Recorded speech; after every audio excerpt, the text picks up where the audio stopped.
घायल तो यहाँ हर परिंदा है, घायल तो यहाँ हर परिंदा है, मगर जो फिर से उड़ सका, मगर जो फिर से उड़ सका वही जिंदा है। कैसे हैं मेरे प्यारे बच्चों? ईश्वर की कृपा से आप सभी अच्छे होंगे। और आज हम शुरू करने वाले हैं एक नया टॉपिक जो कि है निर्देशांक ज्यामिति। इससे पहले वाले जो टॉपिक थे उसके बारे में थोड़ा थोड़ा आपने पहले वाली कक्षाओं में पढ़ा था, लेकिन ये एक गणित की नई शाखा है जिसको आज हम शुरुआत से समझने वाले हैं। तो सबसे पहले तो हम बात करते हैं कि निर्देशांक ज्यामिति की परिभाषा क्या होती है। ठीक है, तो सबसे पहले हम वही जानते हैं कि निर्देशांक ज्यामिति किसे कहते हैं, और धीरे धीरे इसकी सारी चीज़ों को हम समझने की कोशिश करेंगे। ठीक है, गणित की एक शाखा है जिसमें समतल में बिंदुओं को दर्शाया जाता है और बिंदुओं को दर्शाने के लिए दो संख्याओं का प्रयोग भी किया जाता है। ठीक है, तो गणित की वह शाखा, गणित की वह शाखा जिसके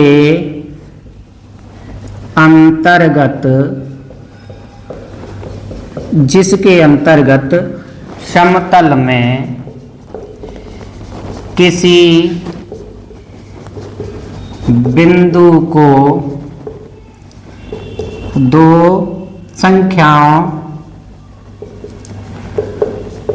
संख्याओं के युग्म x, y के रूप में दर्शाया जाता है निर्देशांक ज्यामिति कहलाती है। ठीक है, कोऑर्डिनेट ज्योमेट्री, एक बिंदु को दर्शाएंगे दो संख्याओं के द्वारा और उन दोनों संख्याओं को हमने क्या मान लिया, x और y मान लिया है, बस इतना सा है। ठीक है, और ये जो x y हैं इन्हें क्या कहा जाता है, निर्देशांक कहा जाता है। लिखेंगे संख्याओं के युग्म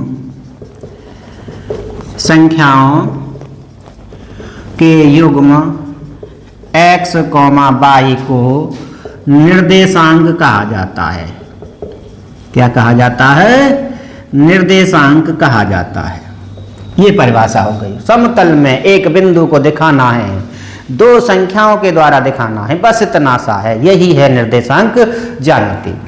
इस क्लास में 9th में आप पढ़ेंगे, फिर 10th में पढ़ेंगे, फिर 11th में पढ़ेंगे, 12th में पढ़ेंगे, बहुत सारा ब्रॉड क्षेत्र हो जाता है निर्देशांक ज्यामिति का। ठीक है, लेकिन आपको जो उसका कॉन्सेप्ट है, जो उसका आधार है, वो आपको समझना बहुत जरूरी होता है। ठीक है, अगर छोटी क्लासों में आपका वीक रह जाता है। आइए बच्चों, एक नई परिभाषा और जानते हैं जो कि है हमारी कार्तीय पद्धति। ठीक है, कौन सी है?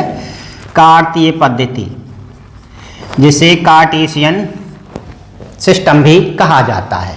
ठीक है, और समतल में जैसे बिंदु को दर्शाना है और समतल में बिंदु को दर्शाने के लिए जिस पद्धति का प्रयोग किया जाता है उसे ही हम क्या कह देते हैं, कार्तीय पद्धति कहते हैं। समतल में जिस पद्धति के अंतर्गत बिंदुओं को दर्शाया जाता है उसे ही हम कार्तीय पद्धति कहते हैं। ठीक है, ये सिंपल सी परिभाषाएं थी। शुरुआत है निर्देशांक ज्यामिति की और इसके बाद हम धीरे धीरे इसके सारे कॉन्सेप्ट को समझेंगे। तो एक बार हमने इसको क्या किया, साइड में हो गए, तो आप इसको लिख भी लेंगे। ठीक है, अब इसके बाद मेन चीज आने वाली है। ठीक है, परिभाषाएं तो जनरली गणित में पूछी नहीं जाती हैं और जो कोई पूछी जाती है उसका हम आपको बता देते हैं। ठीक है, अब जो मेन चीज है जो समझने वाली है वो बहुत सरल है, ठीक है, और जिसके द्वारा आप निर्देशांक ज्यामिति के एक एक चीज को समझते हुए शुरू करेंगे, ठीक है, एकदम क्रम से, एकदम स्टार्टिंग से। जैसे जीने पर चढ़ते हैं तो पहली सीढ़ी होती है, ठीक है, तो वही पहली सीढ़ी हमारे सामने आने वाली है, और उस सीढ़ी को जब आप समझ जाएंगे तो फिर आगे आपको निर्देशांक ज्यामिति को समझने में, उसके क्वेश्चंस हल करने में कोई भी समस्या नहीं होगी, ठीक है बच्चों। तो आइए जानते हैं। देखिए, आपने संख्या रेखा पर पूर्णांकों को प्रदर्शित किया था, है ना, किया था ना, कई बार आपने देखा था। एक बार दोबारा से उसी को हम आपके सामने प्रदर्शित करते हैं। एक संख्या रेखा जिसके बीचों बीच क्या रहता था, 0 रहता था, और एक साइड में रहती थी धनात्मक संख्याएं, और एक साइड में रहती थी ऋणात्मक संख्याएं, ठीक है, समझ में आ गया। -5, -6, ऐसे ही -7 है, -8 है, -9 है, और क्या है, -10 है, ठीक है, आगे डॉट डॉट डॉट ये चलता रहता है, समझ में आ गया। ये था हमारा पूर्णांकों को संख्या रेखा पर प्रदर्शित करना, ठीक है, ये हो गई। एक संख्या रेखा और बना देते हैं जहां 0 है, ठीक है, एक संख्या रेखा और क्या करते हैं हम, यहां बना देते हैं। ये लो भाई बना दी। अब इस पे भी हम संख्या रखेंगे तो ऊपर प्लस वाली रखेंगे, नीचे हम क्या रखेंगे, ऋणात्मक संख्या रखेंगे। 1 2 3 4 5 6 7 8 9 और 10, ठीक है, और ऐसे ही आगे चलता रहेगा। ग्राफ पेपर होता है, उसमें समान दूरी पर बॉक्स बने रहते हैं, ठीक है, उसमें बीचों बीच में हम स्केल से, पैमाने की सहायता से लाइन खींच सकते हैं, और इस प्रकार से ये बना लेते हैं। 2 संख्याएं रेखाएं थी, है ना, समझ में आ गया। एक ऊर्ध्वाधर है, एक क्षैतिज है, एक ऊर्ध्वाधर है, एक कैसी है, क्षैतिज है, ठीक है, दोनों हमने खड़ी कर दी। इसमें भी थोड़ा सा -1 -2 -3 -4 -5 -6 -7, ऐसे ही -8 -9 और समान दूरी पर, है ना, 1 2 3 4 5 ये किस पे लेंगे, हम समान दूरी पर लेंगे। तो इस प्रकार से हमारे सामने कितने बॉक्स आ गए हैं, 4 बॉक्स आ गए हैं। क्या आ गए हैं, 4 बॉक्स आ गए। इसको मान लीजिए x माना, इसको o माना, इसको क्या माना, x डैश माना, इसको y माना, इसको o माना, और इसको क्या मानेंगे, y डैश मानेंगे। तो पहली बात तो ये समझ लो कि इस x o x डैश को क्या कहते हैं, x अक्ष कहते हैं। क्या कहते हैं, x अक्ष कहते हैं। इसी प्रकार y o y डैश को क्या कहते हैं, y अक्ष कहते हैं, ठीक है, समझ में आ गया। ये आपका x एक्सिस है, ये आपका y एक्सिस है, अक्ष है, ठीक है, समझ में आ गया, कोई दिक्कत नहीं है। अब ये जो 4 भाग बने हैं इन्हें हम कहते हैं चतुर्थांश। क्या कहते हैं, चतुर्थांश कहते हैं। ये पहला चतुर्थांश हो जाता है, इसको हम द्वितीय चतुर्थांश कहते हैं, और इसको हम कहते हैं तृतीय चतुर्थांश, और इसे कहते हैं चतुर्थ चतुर्थांश, ठीक है, समझ आ गया। अब इसमें चतुर्थांशों की भी हमने बात मान ली। जब हमें किसी बिंदु को दिखाना है, मेन चीज तो यही है, निर्देशांक ज्यामिति की परिभाषा भी हमने अभी अभी जानी थी कि किसी बिंदु को दिखाना है, 2 संख्याओं के द्वारा दिखाना है, ठीक है, तो वो कैसे दिखाते हैं, देखो। जैसे मान लीजिए एक बिंदु हमारा 1 और 1 है, तो इसमें जो पहले वाला जो मान है या जो हमारा निर्देशांक है वो x का होता है, और दूसरे वाला जो निर्देशांक है वो किसका होता है, y का होता है। पहला x है और दूसरा क्या है, y होता है, और x वाले का नाम होता है भुज, और बाई कोऑर्डिनेट का जो हमारा मान होता है उसे हम क्या कहते हैं, कोटि कहते हैं। तो एक और एक यहाँ दर्शाना है, तो एक हमारा क्या है, भुज है, और एक ही क्या है, हमारी कोटि है। अलग अलग भी हो सकता है, कभी प्लस या माइनस का भी हो सकता है, उससे कोई फर्क नहीं है। धीरे धीरे आप सारी चीजों को समझेंगे। तो एक और एक को अगर हमें दर्शाना है तो एक के ऊपर, ये एक पहले x का है, ये वाला ये y का है। पहले x वाले को देखो तो ये ऊपर चलेंगे, ऊपर आगे, ये y के ऊपर आएंगे, ठीक है। तो ये वाला जो बिंदु है वो किसको दिखाएगा, एक और एक को दिखाएगा, ठीक है। और देखते हैं आगे, 4 और 5 को दिखाना है। 4 कौन सा x है, किसको दिखाना है, 4,5 को। तो पहले x की तरफ जाइए, ये लो 4 पर आगे। 5 कौन सा है, y की तरफ जाइए, ठीक है। 4 के ऊपर जाइए, चाहे तो आप ऐसे लाइन भी क्या कर सकते हैं, ड्रॉ कर सकते हैं। तो ये वाला जो बिंदु आता है ये किसको दिखाएगा, 4 और 5 को दिखाएगा, ठीक है। समझ में आ रहा है। अब मान लीजिए इस बिंदु की हम बात करते हैं, जो O होता है, जहां पर निर्देशांक अक्ष काटते हैं, उसे हम क्या कहते हैं, मूल बिंदु कहते हैं। इस चीज को भी हम लिख लेते हैं, ठीक है। निर्देशांक अक्ष जहां काटते हैं उसे मूल बिंदु कहते हैं। क्या कहते हैं, मूल बिंदु कहते हैं, पहली बात। दूसरी बात, यहाँ x भी 0 है, y भी 0 है, तो इसका मतलब मूल बिंदु के जो निर्देशांक हैं वो क्या होंगे, 0 और 0 होंगे, ठीक है। समझ में आ गया, कोई दिक्कत आपको नहीं हो रही है। पहला चतुर्थांश है, दूसरा चतुर्थांश है, तीसरा चतुर्थांश है, और कौन सा है, चतुर्थ चतुर्थांश है, ठीक है। समझ में आ गया, कोई दिक्कत आपको नहीं होनी चाहिए। तो जो पहला चतुर्थांश है उसमें दोनों निशान प्लस के आ रहे हैं, आप देख लो, ये भी x भी प्लस का है, y भी प्लस का है, ठीक है। समझ में आ रहा है। निशानों के आधार पर वो कभी कभी हमसे निर्देशांक का चतुर्थांश भी पूछ लेता है कि किस चतुर्थांश में पड़ेगा, ठीक है। तो पहले चतुर्थांश में दोनों निशान हमारे कैसे रहते हैं, धनात्मक रहते हैं।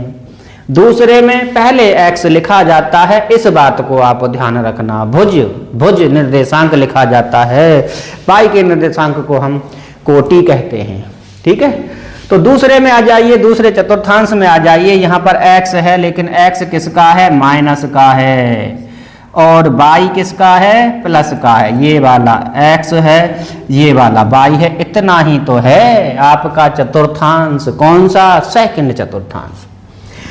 तीसरे चतुर्थांश में आ जाओ, ये x है, ये y है, ये भी माइनस है, और ये भी क्या है, माइनस है, दोनों ही माइनस हैं, ठीक है।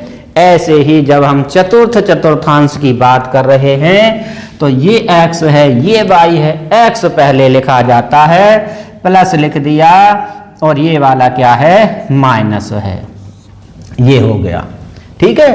तो यहां से एक तरीके से आपकी टेबल बन जाती है, जिसमें हम कह सकते हैं कि जो हमारा प्रथम चतुर्थांश है उसमें दोनों निशान हमारे कैसे रहते हैं, पॉजिटिव रहते हैं। ऐसे ही जो हमारा द्वितीय चतुर्थांश है उसमें हमारा एक निशान ऋणात्मक, दूसरा पॉजिटिव होता है।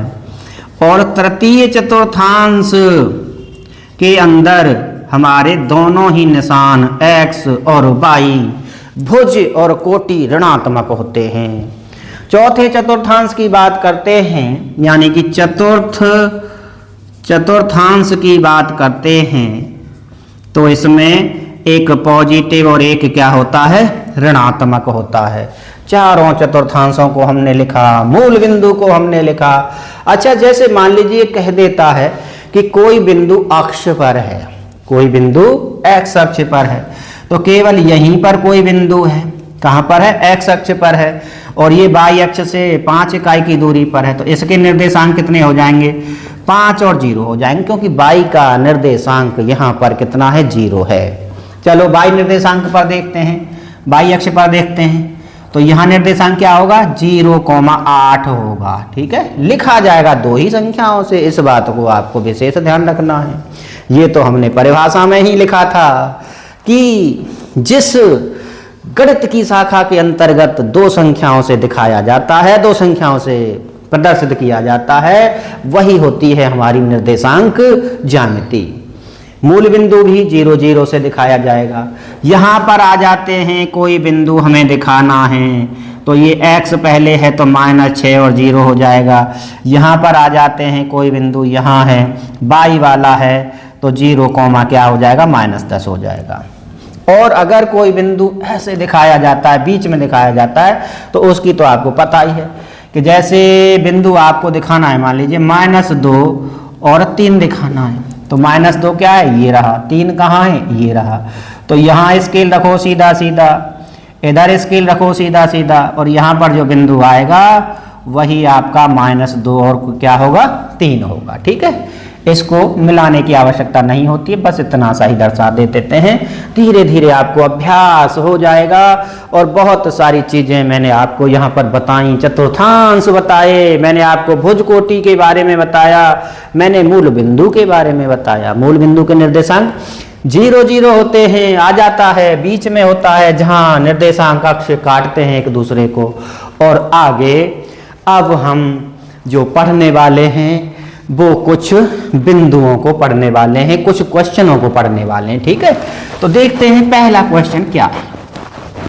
ये था पूरा सार जो हमने अभी आपको बताया, किसका, निर्देशांक ज्यामिति का। ठीक है, और अगर ये चीज आपको समझ में आ गई है, अगर ये चीज आपको समझ में आ गई है तो समझ लीजिए कि आपको निर्देशांक ज्यामिति में मास्टरी हासिल करने वाले हो। आपको निर्देशांक ज्यामिति बिल्कुल अच्छी तरीके से समझ में आ जाएगी, ऐसा मुझे अब पूर्ण विश्वास है।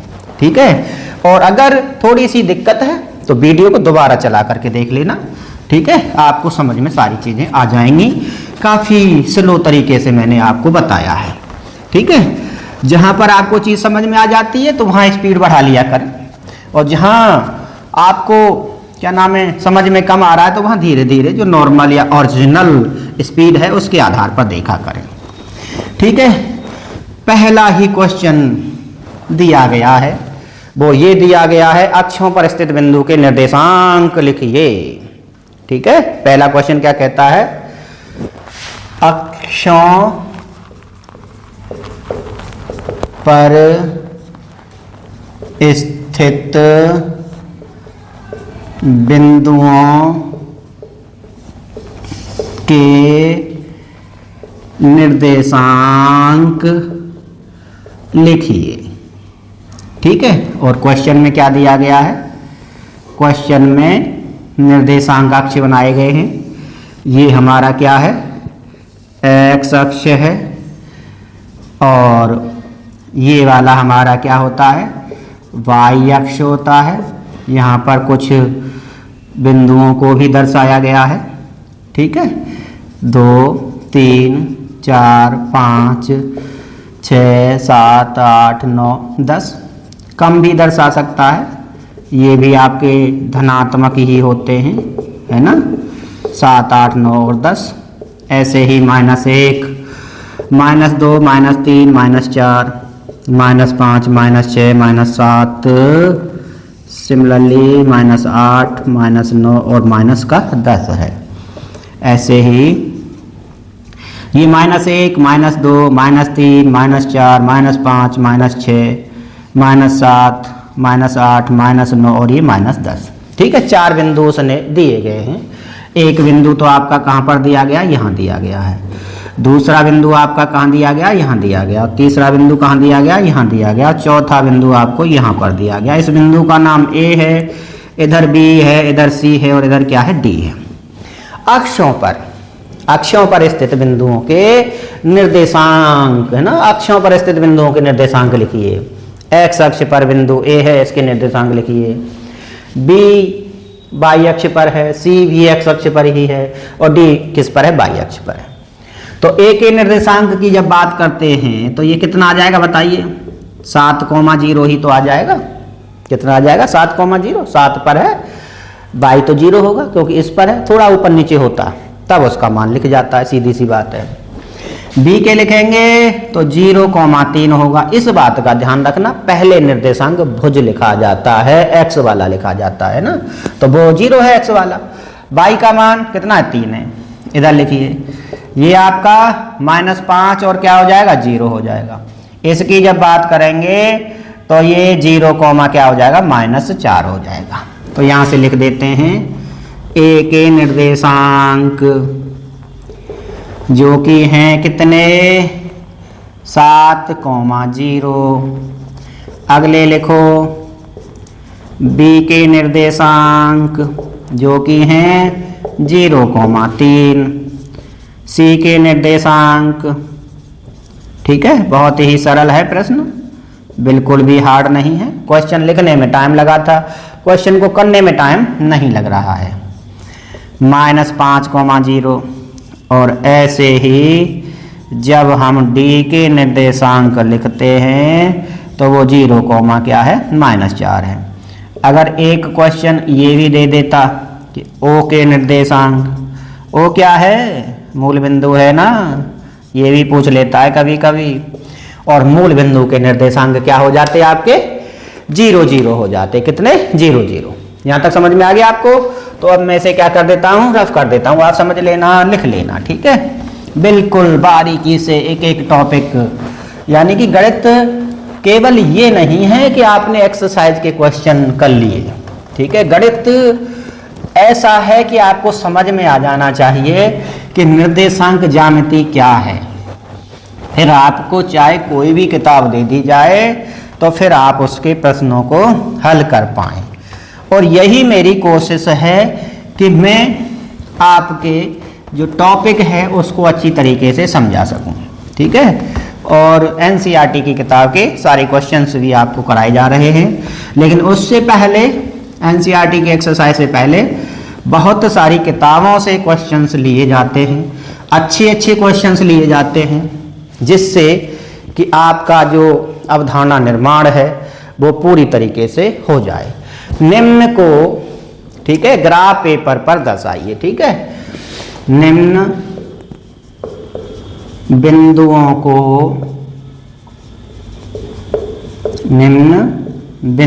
को ग्राफ पेपर पर दर्शाइए, ठीक है। ग्राफ पेपर आप जानते हैं, जो हम आप ब्लैक बोर्ड पर बना रहे हैं वहाँ पर बॉक्स बने रहते हैं, आप सीधा सीधा लाइनें खींच दीजिए, आपका काम बड़ा आसान हो जाएगा, ठीक है। 1 2 3 4 भी लिखने में आपको दिक्कत नहीं रहेगी। 4 बिंदु आपको दिए गए हैं, एक ए है, बी है, सी है और क्या है, डी है। ए बिंदु के निर्देशांक 4, -3 है, बी के निर्देशांक -3, 4 हैं, और सी के निर्देशांक -3, -4 हैं, और डी के निर्देशांक कितने हैं, 4, -3 हैं, ठीक है। तो चलो अपनी सुविधा के अनुसार इस बार हम ज़्यादा बड़ा नहीं बनाएंगे, ठीक है। इसमें हमारा मैक्सिमम जो निर्देशांक है बड़ा वो कितना, 4 है ना, तो हम सिर्फ कहाँ तक ले लेते हैं, 5 तक ले लेते हैं, ठीक है। 1 2 3 4 और क्या हो गया, 5 हो गया। ऐसे ही -1 -2 -3 -4 और -5, -1 -2 -3 और -4 और क्या हो गया, -5 हो गया। पहला निर्देशांक 4 और -3 है, x का निर्देशांक तो 4 है, लेकिन y का जो दूसरा वाला निर्देशांक है वो कितना है, -3 है। 4 और -3 तो 4, तो ये हो जाएगा, ऊपर प्लस का है, नीचे किसका है, माइनस का है, लिख भी दीजिए यहाँ पर x अक्ष, और ये क्या है, y अक्ष है। तो 4 के बाद दूसरा क्या है, -3 है, इस बात को ध्यान से देखना। तो -3 तो यहाँ इसके सामने जाओ, 4 के सामने आओ, यहाँ पर आते आते ये बिंदु यहाँ पर लगभग आ जाएगा, ठीक है। और लिख दिया जाएगा 4 -3, और इस बिंदु का नाम क्या है, A है, ठीक है। समझ में आ गया, बिल्कुल स्केल से सीधा, ठीक है, बिल्कुल भी गड़बड़ नहीं होना चाहिए, ठीक। दूसरा बिंदु पर आ जाइए, -3 और 4 है। -3 ये है और 4 आपका कहाँ पर है, यहाँ पर है। ठीक है, ये बिंदु B है और इसके निर्देशांक -3, 4 है। पहले x वाला लिया, -3, 4 ऊपर ये ले लिया। C का -3, -4 है, ये -3 हो गया, ये -4 हो गया, ये लो -3 और क्या हो गया, -4 हो गया। और ये कौन सा है, C है, निर्देशांक लिख देंगे तो -3 और -4 हो गया। ठीक है, इसके बाद D की बात कर रहे हैं और D में कितना दिया गया, 4 और -3 दिया गया है, जो कि -4 और क्या होना चाहिए, 3 होना चाहिए। ठीक है, -4 और 3 होना चाहिए। और -4 क्योंकि 4 और -3 तो हमने पहले ही दिखा दिया था ना। अब -4 और 3 की जब बात करेंगे तो -4 तो आपका ये है और 3 आपका क्या रहेगा, ऊपर रहेगा। ठीक है, -4 के ऊपर 3 रहेगा, तो यहाँ पर ये बिंदु आपका लगभग यहाँ पर आ जाएगा। ठीक है, ये -4 के ऊपर है, थोड़ा सा इससे डिस्टरबेंस हो रहा है, तो ये -4 और 3 कौन सा बिंदु हो जाएगा, D, और लिख दिया जाएगा -4 और 3। ठीक है, एक बिंदु मान लीजिए, चलो और भी हम अपनी तरफ से दर्शा देते हैं, जो कि क्या है, 4 और 3 है मान लीजिए। अब 4 और 3 की बात करेंगे तो ये 4 और 3 कहाँ आएगा, यहाँ पर आएगा। ठीक है, इस 3 के ऊपर, इस 4 के ऊपर, जो कि बिंदु क्या होगा हमारा, E होगा और निर्देशांक होंगे उसके 4 और 3। ठीक है, ABCDE, इस प्रकार से हमने 4-5 बिंदुओं को यहाँ पर दर्शाया। बस ये ध्यान रखना है कि पहला हमारा निर्देशांक किसका होता है, x का होता है। और देखो अब यहाँ से हम इसको क्या करने वाले हैं, रफ करने वाले हैं। आप वीडियो को रोक के लिख भी सकते हो। ठीक है, ये था दूसरा प्रश्न। कौन सा, दूसरा प्रश्न, निर्देशांक ज्यामिति, कोऑर्डिनेट ज्योमेट्री जिसे हम इंग्लिश में कहते हैं। ठीक है, अक्षों पर समतल में किसी बिंदु को दिखाना है, दर्शाना है। ठीक है, समतल में किसी बिंदु को दर्शाना है, तो बस इतना सा ध्यान रखना है कि 2 संख्याओं का प्रयोग किया जाता है। ठीक है, जिसमें पहले वाला होता है आपका x अक्ष और दूसरे वाला होता है आपका y अक्ष। ठीक है, तो कहता है प्रश्न नंबर 3 में क्या कहता है, देखते हैं। बिंदुओं, ठीक है, बिंदुओं A कितना है, 1,3 है। बिंदुओं A,3 और B कितना है, -1, -1, और C कितना है, -2, क्या है, -3 को ग्राफ पेपर पे दर्शाइए, को ग्राफ पेपर पर दर्शाइए। ठीक है, बहुत सारा आपका अभ्यास हो जाएगा, कोई भी दिक्कत आपको नहीं होगी। तो देखो यहाँ भी आपका 3 से ज़्यादा नहीं है, तो इसलिए यहाँ भी हम निर्देशांक ज़्यादा नहीं लेंगे। 1, 2, 3, 4 और क्या है, 5 तक ले लिया। लिख दिया ऐसे x अक्ष, इसको लिख दिया हमने y अक्ष। ठीक है, अब यहाँ से जब लिखेंगे तो ये -1, -2, -3, -4 और -5 हो गया। ऐसे ही 1, 2, 3, 4 और क्या हो गया, 5 हो गया। -1, -2, -3, -4 और क्या हो गया, -5। पहले वाला 1 और 3 है, तो 1 और 3 आपका हो जाएगा, यहाँ पर लिख दिया A, और ये क्या है, 1 और 3 है। ठीक है, देख लो पूरा है, सही, बिल्कुल ठीक। B है -1 और -1, तो -1 और -1 तो आपका यहाँ पर आ जाएगा। ठीक है, जिसे B के द्वारा लिखा जाएगा और निर्देशांक -1 और -1 आ जाएगा। ठीक है, इसके बाद C है -2 और -2, वेरी गुड, -2 और -3, -2 और क्या है, -3 है, तो ये 2 से यहाँ पर आ जाइए। और बिंदु C हो गया है और लिख दिया जाएगा -2 और -3। ठीक है, समझ में आ गया। ग्राफ पेपर पर हमने तीनों ही बिंदुओं को दर्शा दिया है। तो क्या ये तीनों बिंदु एक ही लाइन में आ रहे हैं? ये देखें हम तो देखते हैं, स्केल रख करके देखते हैं। तो ये हमारे तीनों बिंदु क्या है, एक ही लाइन पर आ रहे हैं। ठीक है, जब ग्राफ पेपर पर बनाएंगे तो बिल्कुल एक सीधी लाइन खींची भी जा सकती है, और कभी कभी ऐसा भी पूछ लेता है कि इनको ग्राफ पेपर पर दर्शाइए, क्या बिंदु ये हमारे एक ही सीधी रेखा में आ रहे हैं या नहीं आ रहे हैं।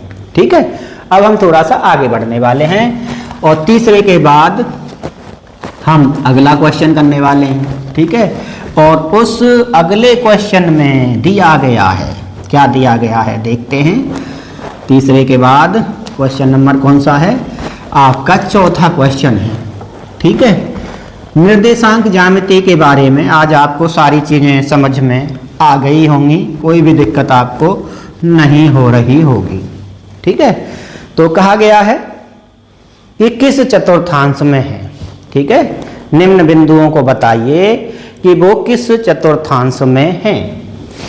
चौथा क्वेश्चन है, निम्न बिंदुओं को बताइए कि वे किस चतुर्थांश में हैं। ठीक है, बिंदु आपका ए है, बी है, सी है, डी है, ई है और क्या है, एफ है। पहले वाला जो बिंदु है उसके निर्देशांक क्या दिए गए हैं, -1 और 1। -1 और क्या दिया गया है, 1 दिया गया है। ठीक है, समझ में आ गया, कोई दिक्कत आपको नहीं हो रही होगी।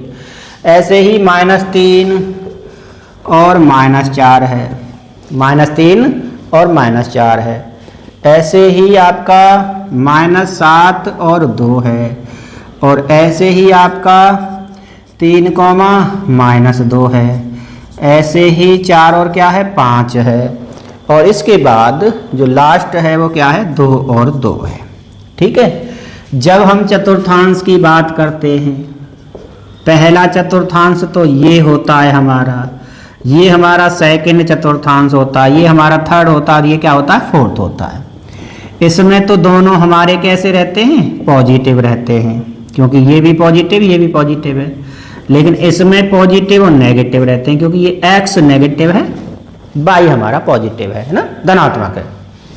इसमें तीनों ही नेगेटिव होते हैं, और इसमें एक्स पॉजिटिव है, वाई नेगेटिव होता है, तो प्लस माइनस होते हैं। तो यहाँ पहले देखो प्लस प्लस किस में है, तो प्लस प्लस तो एक तो इसमें है और एक इसमें है। ठीक है, और किसी में नहीं है। तो ये हमारा कौन सा होने वाला है,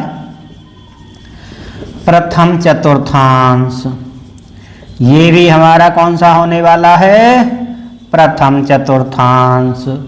और ऐसे ही जब हम -1 और 1 की बात कर रहे हैं, -1 और 1 की, तो ये हमारा कौन सा हो जाएगा, द्वितीय चतुर्थांश हो जाएगा। क्योंकि द्वितीय चतुर्थांश में x तो हमारा ऋणात्मक है, लेकिन y हमारा धनात्मक है। जब दोनों ऋणात्मक हैं तो कौन सा होता है, तृतीय चतुर्थांश होता है। क्या होता है, तृतीय चतुर्थांश होता है। और जब हमारा एक पहला नेगेटिव है, दूसरा पॉजिटिव है, जैसा उसमें है, तो वो हमारा द्वितीय चतुर्थांश होता है। और ऐसे ही जब पहला पॉजिटिव और दूसरा नेगेटिव है, तो वो हमारा कौन सा होता है, चतुर्थ चतुर्थांश होता है। बहुत ही सिंपल तरीके से आपने इन चीज़ों को जान लिया है, बहुत ही बारीकी से हमने इन चीज़ों को कराया है। और इसके बाद धीरे धीरे आपको और भी कई सारे क्वेश्चंस करने को मिलेंगे, जिसमें आप निर्देशांक ज्यामिति में पूरी तरीके से परफेक्ट हो जाओगे। और आज के लिए इतना ही, बहुत बहुत धन्यवाद बच्चों।